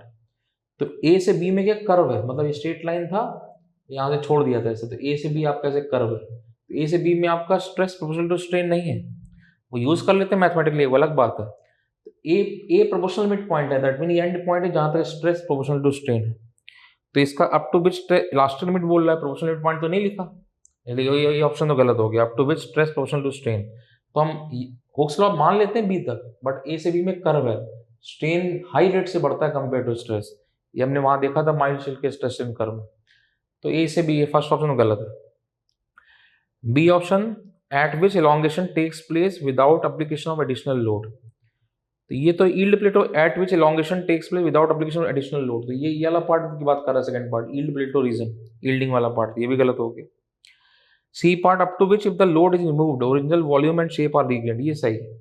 Elastic limit point क्या? ये and point होता है जहां तक इलास्टिक रिकवरी है, यानी लोड रिमूव करोगे तो बॉडी अपना ओरिजिनल शेप गेन करता है, तो ये सही है। Next, D what at which the toughness is maximum, तो ये भी गलत है, टफनेस की वैल्यू मैक्सिमम तो फ्रैक्चर तक रहता है पूरा, तो ये गलत बन रहा है, इसलिए दैट सी ऑप्शन सही है, फिफ्थ का सी पार्ट, तो ये फिफ्थ का दैट सी पार्ट सही है। Next question number 6, which one of the following pairs is not correctly matched? 6 part, question number 6, viscoelastic small plastic zone material, तो ये हमने पढ़ा था stress strain curve of different material में। Viscoelastic में देखा था हमने कि लार्ज प्लास्टिक डिफॉर्मेशन जोन है, दैट प्लास्टिक डिफॉर्मेशन जोन ज्यादा रहता है, तो विस्कोइलास्टिक दैट लार्ज, वहां पे डायग्राम बनाया था स्ट्रेस स्ट्रेन कर्व में, तो डायग्राम कुछ आप कैसे था विस्कोइलास्टिक इस तरह से, तो ये ओ, ये elastic limit point, B plastic limit point, O से इलास्टिक स्ट्रेन है, ए से बी दैट प्लास्टिक स्ट्रेन, तो इसके अंदर लार्ज प्लास्टिक डिफॉर्मेशन जोन रहता है विस्कोइलास्टिक मटेरियल। इसका प्रॉपर्टी क्या था विस्कोइलास्टिक का? दैट विस्कोसिटी टर्म आ रहा है, तो इसमें जो स्ट्रेन आ रहा है वो टाइम का फंक्शन है, टाइम के साथ चेंज हो रहा है। इसका एग्जांपल वहां दिया था, दैट पेंट एग्जांपल था, रबर और concrete at early stage that behave as a viscoelastic material, so that have large plastic deformation zone, that is a property, so this AB that very high compare to that OA, so in this case that large plastic viscoelastic material, कई diagram बनाए थे वहां पे, linear elastic, then non linear elastic, elastoplastic, कई तरह के, तो वो देखने वहां पे, तो विस्कोइलास्टिक एग्जांपल आपका पेंट एग्जांपल था, रबर और concrete early stage viscoelastic material, so large plastic deformation zone और स्ट्रेन टाइम का फंक्शन है, क्योंकि विस्कोसिटी प्रॉपर्टी आ। नेक्स्ट बोल रहा है, तो ये स्मॉल, ये तो गलत हो गया, 6 का आपका ए पार्ट गलत हो गया, गलत पूछ रहा है तो पहला ही गलत हो गया, इसी को टिक कर देंगे, एक ऑप्शन है, लेकिन अब तो क्या गेट के एग्जाम में मल्टीपल आंसर वाला भी आया, तो उसकी प्रैक्टिस भी हम करेंगे, अभी देखेंगे आगे क्वेश्चन उस तरह के, तो ये तो अभी इसलिए सारा कॉन्सेप्ट सीखना है। 6 का B part, strain hardening material stiffening effect felt at some stage, strain hardening, देखो जो स्ट्रेन हार्डनिंग कौन सा पार्ट था, ये वाला पार्ट है स्ट्रेन हार्डनिंग, माइल्ड का डायग्राम बनाते हो आप ऐसे, तो ये वाला पार्ट स्ट्रेन हार्डनिंग है। स्ट्रेन हार्डनिंग मतलब मटेरियल हार्ड है फॉर फर्दर स्ट्रेन, मतलब ज्यादा लोड देना पड़ेगा तब डिफॉर्मेशन होगा, that property. Stiffening effect, stiffening क्या होता है, स्प्रिंग में पढ़ते थे, स्प्रिंग में Fs equal to K delta, K क्या स्टिफनेस, F बाई डेल्टा, जितना स्टिफनिंग बढ़ाते जाओगे डेल्टा उतना कम होता जा रहा है, उतना इजीली नहीं बन रहा डेल्टा, सेम ऐसे यहाँ पे स्ट्रेन हार्डनिंग इफेक्ट, उतना इजीली डिफॉर्मेशन नहीं आ रहा, ज्यादा लोड देना पड़ेगा, तो ये मैच कर रहा है, that strain hardening effect, that stiffening effect develop हुआ, रेजिस्टेंस टू डिफॉर्मेशन है, दैट प्रॉपर्टी मैच कर रहा है, तो ये ठीक है। ऑर्थोट्रॉपिक मटेरियल डिफरेंट प्रॉपर्टीज इन 3 परपेंडिकुलर डायरेक्शन, ये सही है। ऑर्थोट्रॉपिक में क्या था, एक पॉइंट पर ऑर्थोगोनल डायरेक्शन में प्रॉपर्टी डिफरेंट था, तो वो ऑर्थोट्रॉपिक मटेरियल, उसका एग्जांपल क्या था ऑर्थोट्रॉपिक का, बोलो एग्जांपल, सोचो ध्यान से, क्या था, ग्रेफाइट, प्लाईवुड, वहां एग्जांपल लिया था, जिनमें लेयर्स होता है ऑर्थोट्रॉपिक मटेरियल। आइसोट्रॉपिक, आइसोट्रॉपिक क्या था, एक पॉइंट पर डायरेक्शन चेंज करते हैं, प्रॉपर्टी चेंज नहीं होता आइसोट्रॉपिक। और एक पॉइंट डायरेक्शन चेंज करते प्रॉपर्टी चेंज हो लगातार, वो क्या था, एनिसोट्रॉपिक। एक पॉइंट पर डायरेक्शन चेंज करो प्रॉपर्टी चेंज नहीं हो रहा, isotropic. Same physical property in all direction at a point, सही है, डी सही है। तो 6 का ये गलत है, दैट आपका ए को टिक कर देंगे। नेक्स्ट सेवेंथ क्वेश्चन में मैच कराना। सेवेंथ क्वेश्चन में आप देखो मैच कराए फटीग। अब ए का 1 और 2 ऑप्शन में चेक करना। 1 में क्या दिया, material continuous to deform under the with time under sustain loading. Second क्या दिया, decrease resistance of material to repeated reversal. ये ठीक है, फटीग मैंने पढ़ा था, रिपीटेड रिवर्सल ऑफ स्ट्रेसेस था, +10 से -10 हो रहा है, फटीग में पढ़ा था, दैट रिवर्सल ऑफ लोडिंग था, रिवर्सल ऑफ स्ट्रेस। फटीग में क्या होता है, रिवर्सल ऑफ स्ट्रेसेस, वहाँ पे एंड्योरेंस लिमिट से डिजाइन करते, उससे कम रखते थे, तो आपका सेफ है फटीग लोडिंग के लिए, वेरिएबल लोडिंग के लिए। तो ए से बेटर बी ऑप्शन है, बिकॉज बी सही है, बिकॉज रिपीटेड रिवर्सल स्ट्रेस होता है, बी सही है। तो ए का 2 मैच कर रहा है, तो ए और बी में से कोई एक होगा। फिर बी का 1 हो ही गया, फिर तो बी क्रीप में टाइम का फैक्टर होता है, वो लिखा ही हुआ है। मटेरियल क्रीप क्या था आपका, दैट टाइम का फैक्टर डेड लोड की वजह से एक लार्ज डिफॉर्मेशन, स्लो डिफॉर्मेशन, धीरे धीरे बढ़ता है, दैट डेड लोड की वजह से टाइम फैक्टर डिफॉर्मेशन जो आ रहा है, permanent deformation, that is called creep. तो क्रीप का फैक्टर तो वही टाइम का फैक्टर दिखा रहा है, फर्स्ट पार्ट सही हो गया। देन आपका सी पार्ट, सी में देखो जरा क्या है, प्लास्टिसिटी, और डी है एंड्योरेंस लिमिट। तो डी में 3, 4 endurance limit, that material has a high probability of not falling under reversal, clear दिया हुआ, reversal of stresses of magnitude below the, हाँ ठीक है, वही लिखा है। एंड्योरेंस लिमिट डेफिनेशन है कि आप रिवर्सल ऑफ लोडिंग रहता है तो आप एंड्योरेंस लिमिट के नीचे रखते हो तो आपका सेफ है, तो वही लिखा है। Material has a high probability of not failing under reversal of stresses of magnitude below this level, correct है, डी का 3 देना, ये ऑप्शन बेस्ट है। और प्लास्टिसिटी चेक कर, plasticity material continuous to deform without any further increasing, वही सही है। प्लास्टिसिटी क्या था, वही यील्डिंग वाला part, material continue to deform without any further increase in stress, तो डी ऑप्शन हो गया, तो दैट ए ऑप्शन सही है। अब इसका आंसर निकालना मेन वो टारगेट नहीं है, लेकिन जब हम हर पॉइंट को डिस्कस करते हैं, आप सोचते हो तो कोई 2 पार्ट किसी अगले क्वेश्चन में आ सकता है, तो जरूर थोड़ी यही क्वेश्चन आ जाएगा, इसलिए वो डिस्कशन जरूरी है, जो हम हर बार सोच रहे हैं, ये ऐसे ये है, यही तो मेन कॉन्सेप्ट है। आंसर निकालना थोड़ी टारगेट है, हमें सब कुछ सीखना। अच्छा है, अब ऐसा कोई 2 पार्ट पूछ दिया कल किसी क्वेश्चन तो हम तुरंत टिक कर लेंगे, ऐसे ही सीख जाएंगे। Next one, which following statement is correct, question number 8।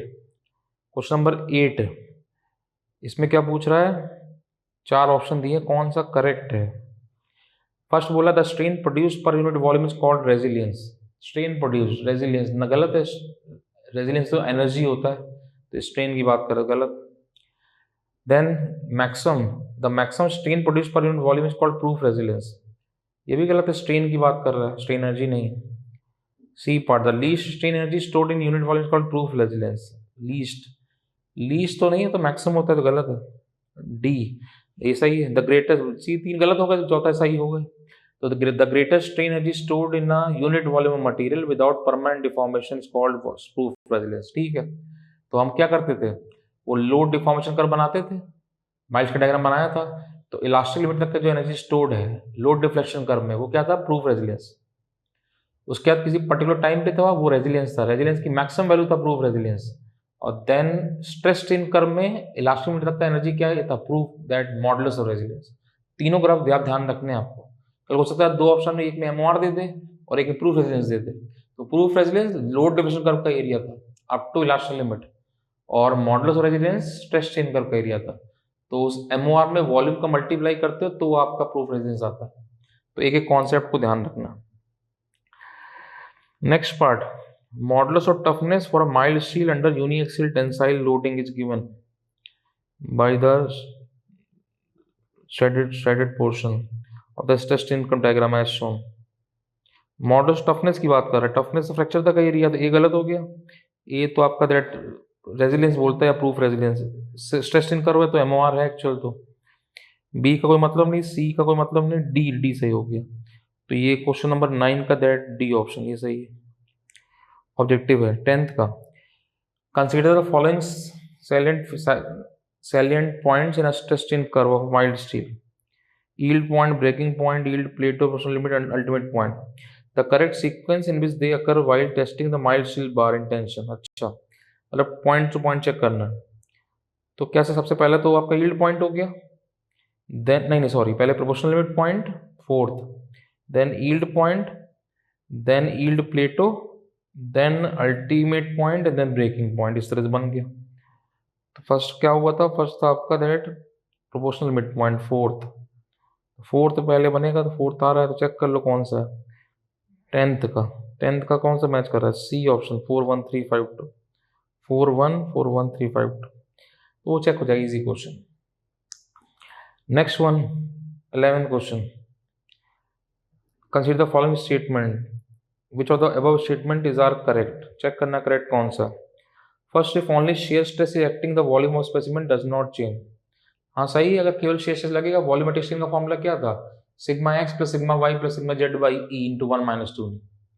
अब खाली शेयर लगेगा तो sigma x 0, sigma y 0, sigma z 0, तो कोई वॉल्यूम चेंज नहीं, ठीक correct. Second, the ultimate shear strength observed from shear stress station curve is almost the same of ultimate normal strength observed, हाँ ठीक है, वहाँ थ्योरी ऑफ फेलियर में देखा था हमने shear stress versus shear strain curve, तो लमसम बिल्कुल एग्जैक्ट वैल्यू वही दे देता है जो नॉर्मल से आते हैं, तो नॉर्मल की कैलकुलेशन है, वहाँ शेयर की calculation. C part, for an isotropic material number of the independent and distinct elastic constant 9, isotropic तो गलत है, आइसोट्रोपिक होमोजेनियस के लिए कितना था, 2 था, ऑर्थोट्रोपिक के लिए 9 था, और एनिसोट्रोपिक के लिए 21 था, तो वो हमने प्रूव किया था, वहाँ देखा था चैप्टर दैट, एक अच्छा क्वेश्चन भी इंटरव्यू का 21 कैसे आप एक्सप्लेन करो, तो ये थर्ड गलत है। थर्ड गलत का मतलब क्या हुआ कि 11th का दैट 1 and 2 ए ऑप्शन हो गया, ठीक है। नेक्स्ट क्वेश्चन नंबर 12 न्यूमेरिकल है, देखो जरा numerical, an aluminium rod with semi circular cross section of radius 12 mm is bent into the shape of circular arc of mean radius r 2.5 meter given, knowing that the flat face of the rod is turned towards the center of curvature of the arc, then the ratio of maximum tensile and compressive stress will be, तो maximum tensile compressive stress का ratio पूछा है, तो ये actually bending का question है अब, लेकिन अब हम सब पढ़ चुके हैं तो हम डिस्कस कर ही सकते हैं, खाली चैप्टर 1 कर रहे होते हैं तो ना कर पाते, लेकिन अब तो कर ही सकते हैं। तो बोला बेंड किया शीट को, आपको कैसे, तो हॉगिंग शेप है, क्लियर समझ में आ रहा है, तो क्रॉस सेक्शन दिया हुआ है ऐसे इस तरह से, दैट हाफ क्रॉस सेक्शन बोल रहा है कि हाफ सर्कल आपका ऐसे है इस तरह से, तो ये इसका यहाँ पे न्यूट्रल एक्सिस बनेगा इस तरह से, हॉगिंग शेप बेंड किया, उसको बोल रहा है क्वेश्चन में clear language, knowing that the flat face of the rod is turn towards the centre of curvature of the arc, तो ये हॉगिंग शेप बनाया, तो बॉटम क्या हो गया कंप्रेशन, और टॉप क्या हो गया टेंशन, ऐसे बना। अब ये रेडियस मान लो आपका r है, तो यहाँ सेंट्रोइड निकाल देंगे, y डैश का फॉर्मूला पता है आपको क्या होता है, 4r/3π, तो r दिया है क्वेश्चन में, r की वैल्यू कैलकुलेट दिया हुआ 2.5 मीटर, तो ये निकल जाएगा। अब फॉर्मूला क्या होता है, m/i equal to sigma upon y equal to e/r, तो मोमेंट तो दिया नहीं, तो सिग्मा लगा देंगे e/r, तो e और r पता है दिया क्वेश्चन, y बचा, तो ये इधर ले लेंगे, मान लो ये ले लिया y1 और ये ले लिया y2, तो y1 ये कितना हो जाएगा 4r/3π, r दिया है पाई डैश निकल जाएगा, y1 निकल जाएगा, तो ये वहां से y1 आ जाएगा, और उसके बाद r दिया तो यहाँ से y2 आ जाएगा, तो e और r कॉमन है, बस y1 यहाँ से निकल जाएगा, तो क्या हो जाएगा, सिग्मा ये मान लो 1 है, ये सिग्मा 2 है, तो sigma 1/y1 equal to sigma 2/y2, e r तो कांस्टेंट हट गया, तो ये y1 क्या हो गया 4r/3π, और y2 क्या हो जाएगा r माइनस 4r/3π, तो यहाँ पुट कर देंगे, इससे दैट रेशियो निकल sigma 1/y1 equal sigma 2/y2, वहाँ सॉल्व हो जाएगा, तो ये वहाँ पे सॉल्व किया हुआ है क्वेश्चन आपका दैट, तो यहाँ से वैल्यू मिल जाएगी, दैट रेशियो आ जाएगा, कैलकुलेट हो जाएगा। तो ये चैप्टर 1 के दैट सारे जो क्वेश्चन थे वो कंप्लीट किए, ये सब आपने किए होंगे, कर लिए होंगे आपने, लेकिन तब भी हम दोबारा जब डिस्कस करते हैं तो हर पॉइंट एक डिस्कस कर रहे हैं हम और आप दोनों मिलकर, तो वो अच्छे से रिकॉल हो जाता है। तो ये सब क्वेश्चन जो हम कर रहे हैं, बाकी टेस्ट बुकलेट डिस्कस करेंगे, बाकी और अच्छे क्वेश्चन करेंगे, तो ये सब मेन टारगेट रिवीजन है, इससे पूरा सब्जेक्ट आपका रिवाइज होता रहेगा साथ साथ विद क्वेश्चन के साथ साथ। तो अब जैसे आपने क्वेश्चन लगा लिए तो ठीक है, तो मैंने उस दिन बोला था आपको चैप्टर 1-2 डिस्कस करेंगे, 1-2 पर कर लेना, 1 हो गया 2 भी हो जाएगा, ऐसे तो करते रहना है साथ साथ, इस तरह से किया। तो ये चैप्टर 1, बाकी कोई डाउट लगेगा तो आप मुझे डाउट पूछोगे, वहाँ पे देखोगे। तो ये चैप्टर 1 किया।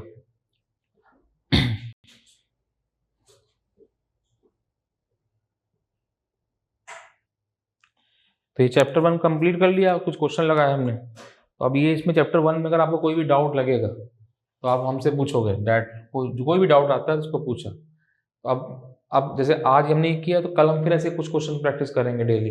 बाकी आपको किसी भी क्वेश्चन डाउट होता है तो आप मुझे व्हाट्सएप कर दो। अगर मुझे लगेगा कि आपका क्वेश्चन ये अच्छा है, सब स्टूडेंट के साथ डिस्कस होना चाहिए, तो हम यहाँ क्लास में डिस्कस कर लेंगे।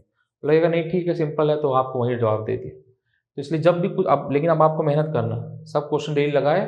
पहले ईएस, लेकिन पहले प्री एग्जाम है तो प्री आप देखो क्वेश्चन सारे गेट के, ईएस के सब। यहाँ हम कन्वर्शन करते हैं थोड़े बहुत, तो हर कन्वर्शन क्वेश्चन 2-3 क्वेश्चन ऑब्जेक्टिव को क्लियर करता है, तो अच्छे कॉन्सेप्ट समझाता है कि अच्छा कैसे यूज किए। तो अब ये चैप्टर 1 को डाउट लगा तो आपने पूछ लिया। अब नेक्स्ट क्लास में हम जब कल होगा तो उसमें हम चैप्टर 2 डिस्कस करेंगे और क्वेश्चन देखेंगे। तो वो क्वेश्चन सब प्रैक्टिस कराएंगे, उसके चैप्टर 2 करेंगे। तो आपने नहीं किया चैप्टर 2 तो उसको अटेम्प्ट करके बैठना है। वो खाली ये नहीं खाली सोल्यूशन वहाँ से देख लिया, अपने आप से अटेम्प्ट करके बैठना है। तो जब अपने अटेम्प्ट करके सोच लगता है अच्छा यहाँ पे मैं डाउट था ऐसे, तो वो अच्छा डिस्कस होता है, अच्छा आप सोच पाते हो कैसे। तो अब नेक्स्ट क्लास में हम चैप्टर 2 के बारे में बात करेंगे। ठीक है, थैंक यू वेरी मच।